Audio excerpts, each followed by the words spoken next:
He always believed he was living by the rules: a stable marriage, a successful career, a peaceful future. Everything collapsed after a single dinner. One casually spoken sentence turned his reality into an emotional minefield. What followed were unspoken truths, unfamiliar scents on pillows, long nights alone, and silences that echoed too loudly. He gave in because he believed in love, but love had already slipped through his fingers, replaced by an experiment he was never prepared for. And then she appeared. A woman no one was supposed to know about, whose name had no place outside of business correspondence. A chance encounter, or a carefully orchestrated revenge? When the old rules no longer apply, there's only one thing left: to create your own. Hello, my friend. I'm so glad you stopped by my channel. If you're here for the first time, don't forget to subscribe and share this video with your friends or family. It really helps my channel a lot. Please tell me in which city or country you watch this video. I value every one of your comments. So, let's get started. I'm a 34-year-old man, married to my 32-year-old wife, and we've shared 8 years together. Our journey started back in college, where we were both studying for business degrees. After dating for 3 years, we tied the knot and created what I believed was a stable and happy life. For the past 4 years, my wife has been employed at a prestigious marketing firm. Her boss, a 36-year-old woman, founded the agency herself and built it into a powerhouse. She's striking, highly successful, and, according to my wife, an imposing figure at work. Over the years, I had encountered her at several professional events. She was always courteous, but kept a certain distance. I assumed she was simply maintaining professionalism. Now, I'm not so sure. Roughly 6 months ago, my wife's behavior started to change. She became emotionally remote, constantly on her phone, staying late at work, and pulling away from our relationship. When I finally confronted her, worried she might be having an affair, she denied cheating, but instead dropped a bombshell I hadn't anticipated. One evening after dinner, she looked me in the eyes and said, "I think we should explore the idea of an open marriage. We're young, and it feels like we're missing out on experiences. Don't you want more excitement in life?" I was completely taken aback. We had never so much as hinted at this idea before. As far as I was concerned, our relationship was fulfilling and our life together, steady and happy. When I pushed her for more explanation, she spoke vaguely about wanting personal growth and exploring different relationship dynamics. After weeks of tense discussions, emotional blowouts, and even some sessions with a couples therapist, I reluctantly agreed. She insisted that opening our marriage would ultimately strengthen our bond, and she assured me it would remain strictly physical. We laid down clear rules: no involvement with close friends, full honesty about any encounters, and the right for either of us to veto potential partners. "This will actually build more trust between us," she said. "You'll see." Truthfully, I didn't have any burning desire to date anyone else. I loved my wife and had been completely satisfied with the life we had. Yet, she jumped into this new arrangement head first, signing up for dating apps almost immediately. It didn't seem spontaneous at all, more like something she had been planning for a while. Soon she was often out late, coming home smelling like alcohol and strange cologne, offering only vague summaries of her evenings. Anytime I pressed for details, she'd remind me, "Remember, no jealousy. It's just physical. Don't turn it into something it's not." I felt devastated. My self-esteem plummeted as I wrestled with mental images of her with other men. But I had agreed to this, and now I was trapped in it. After a month of lonely evenings at home while she embraced her new life, I finally decided maybe I should try dating as well. That's when something unexpected happened. A message appeared in my LinkedIn inbox. It was from my wife's boss, inviting me to grab coffee and discuss a potential collaboration. Given that my career is in event planning, not marketing, I found the message both surprising and intriguing. Curious, I agreed to meet. As soon as we sat down, it became obvious there was no professional project to discuss. Instead, her boss, let's call her Violet, confessed that she had always found me attractive, but had kept her distance out of respect for my marriage. However, now she knew from my wife that we were in an open relationship. "I hope this isn't inappropriate," Violet said, "but I've been wanting to ask you out ever since that first holiday party. Now that you're both seeing other people, I thought I'd finally take my shot." I was stunned, not just because Violet was interested, but because my wife had apparently shared private details of our marriage with her boss. It felt like a serious betrayal of trust. Yet Violet was charismatic, intelligent, and, after the initial awkwardness faded, surprisingly easy to talk to. We ended up chatting for hours, and I genuinely enjoyed myself. She was direct about her feelings, but also respectful of the situation. After giving it serious thought, I figured, why shouldn't I have a little happiness too? If my wife was taking full advantage of our new arrangement, then so could I. Violet and I started dating, and honestly, it surpassed anything I had imagined. She was attentive, passionate, and genuinely interested in me, not just on a physical level, but emotionally and intellectually as well. We bonded over shared passions for travel, fine dining, and similar goals for the future. I hadn't expected to form such a deep connection. But then, everything blew up. One night after a date, Violet dropped me off at home. As fate would have it, my wife pulled up at the exact same moment and saw us kissing in Violet's high-end car. Her face morphed from shock to pure rage in an instant. Without saying a word, she stormed into the house. I braced myself for what I knew was coming. The second I stepped inside, she exploded. "You're dating my boss?" she screamed. "Out of everyone, you had to pick her?" I stayed calm and reminded her that this situation was the result of her idea, the open marriage she had pushed so hard for, and pointed out that she had been seeing other men for months. "It's completely different," she shouted. "She's my boss. This is humiliating. Everyone at work is going to find out." I stood my ground and said, "You're the one who wanted this. You're the one who's been staying out all night. You're the one who told your boss about our private arrangement. How is any of this my fault?" It was during that conversation that my wife revealed something I had never known before. Apparently, Violet had been quietly competing with her for years, often favoring the advancement of others while sidelining my wife despite her hard work. My wife believed that Violet had only started dating me to spite her, aiming to humiliate her in the process. "She's using you to get back at me," my wife insisted. "She's always been jealous of what I have." I found her claim ridiculous and told her so. "Maybe she actually likes me?" I countered. But my wife was adamant. She insisted I break things off with Violet immediately, invoking the veto rule we'd agreed on. I refused. The veto rule had been created to protect us in case a new relationship made either of us feel genuinely unsafe or endangered, not to serve as a means of controlling each other's relationships. As the weeks went by, while my bond with Violet grew deeper, the cracks in my marriage widened. My wife became either coldly silent or explosively confrontational. She accused me of betrayal, saying I had entangled myself with someone in her professional circle, someone with the power to affect her career. And soon, the situation escalated. My wife went to Violet's brother, who was also an employee at the same company, and falsely claimed I was a habitual cheater pursuing Violet only for her money.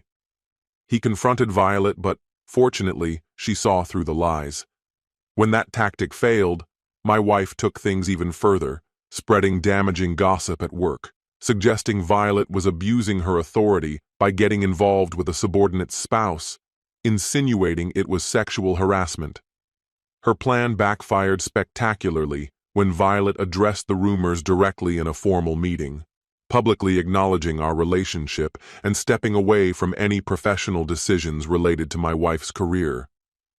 The final collapse happened one evening while Violet and I were having dinner at a restaurant. My wife burst in, threw a glass of wine at Violet, and unleashed a torrent of vulgar insults before security removed her. Despite the humiliating scene, Violet stayed impressively poised, though it was clear the incident shook her deeply. Later that night, when I returned home briefly to collect some essentials before staying elsewhere, I found my wife waiting. She was calmer, but crying uncontrollably. Between sobs, she confessed, "I made a huge mistake."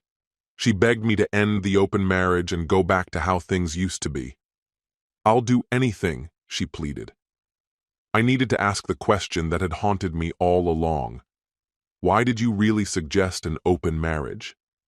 After a long, painful pause, she admitted she had already fallen for a coworker and had slept with him before even proposing the idea to me. She wanted to pursue her affair without carrying the guilt of cheating, but things had ended disastrously. "He was just using me for intimacy and bragging about it in front of his friends," she said bitterly. "I ruined our marriage for nothing." A cold, unfamiliar anger settled in me. It became crystal clear. The open marriage idea had been nothing but a ploy, a way for her to retroactively justify her betrayal. She hadn't been seeking mutual exploration or deeper honesty. She had been trying to cover up what she'd already done. "And now you're upset because I found someone who actually values me?" I asked coldly. In a moment of brutal vulnerability, she whispered, "I didn't think you'd find anyone." That simple admission revealed everything. She had seen me as the safe, reliable fallback, never believing anyone else would want me.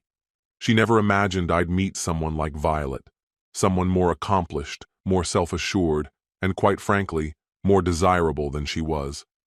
In that moment, I knew without a doubt that our marriage was beyond saving. I told her I wanted a divorce and left to stay with my brother while I planned my next steps. But she wouldn't let it end quietly. She flooded my phone with messages, swinging wildly between heartfelt apologies, bitter accusations, and desperate pleas for reconciliation. Then she dragged others into the chaos.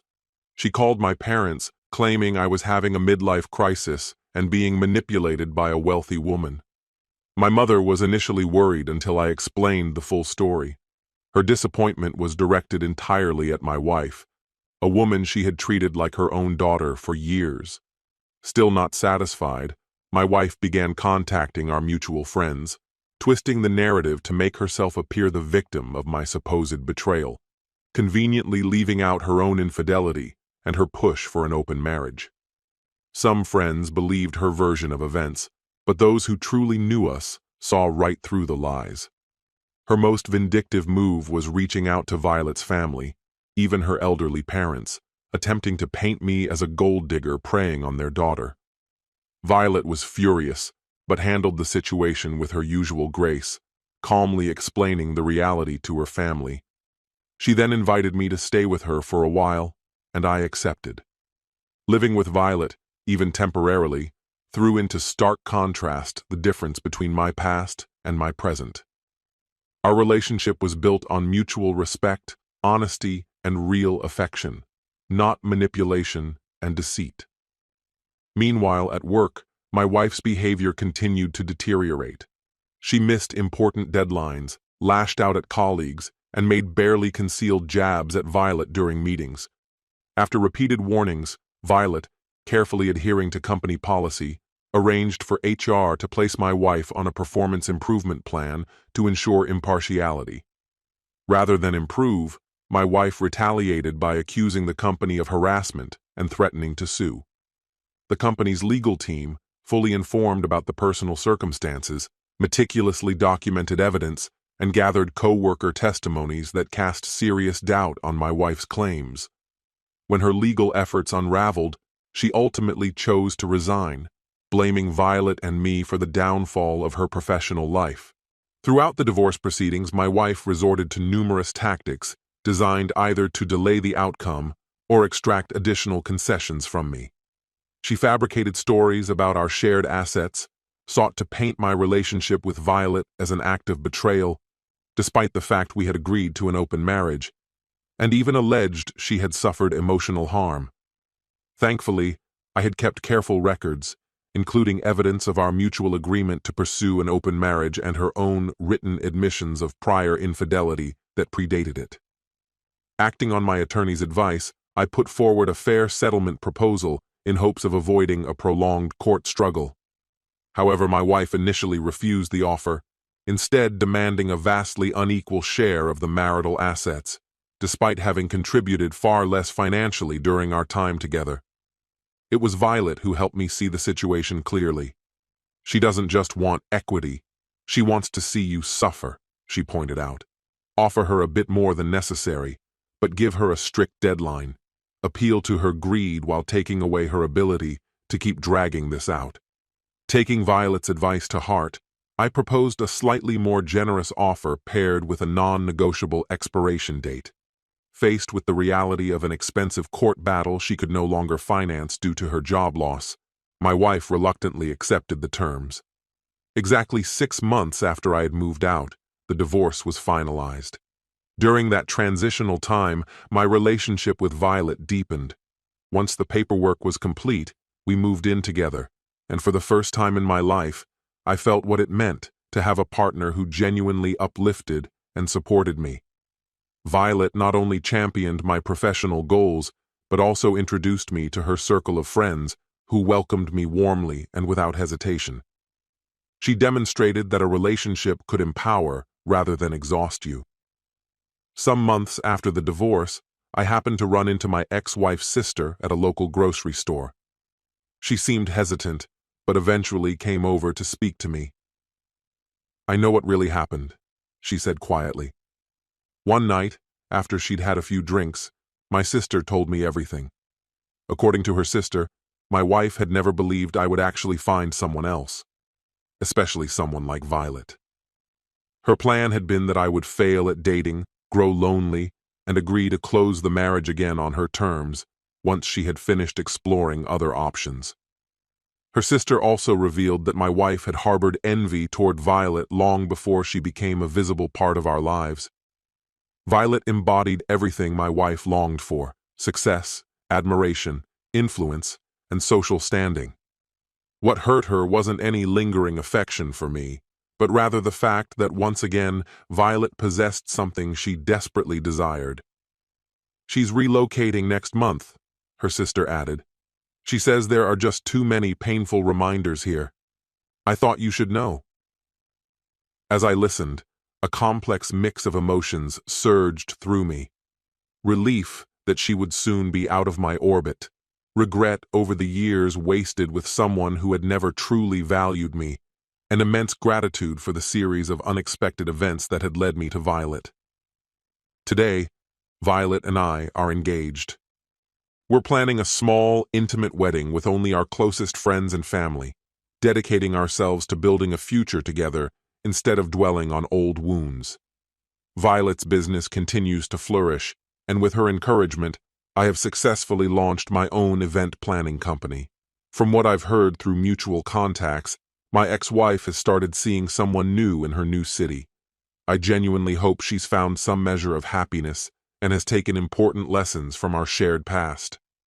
Sometimes the excitement you chase blinds you to the stability you already have, and sometimes life's greatest gifts come disguised as calamities. Looking back, I can't ignore the irony that it was my wife's idea to open our marriage that ultimately brought about its end, and led me to the most profound relationship of my life.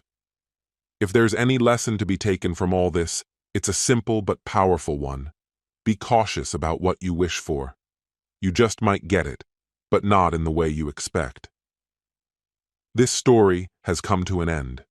What's your opinion? Share it in the comments, my friend. And if you liked this story, check out other exciting videos on my channel. I'll say goodbye until the next video. See you.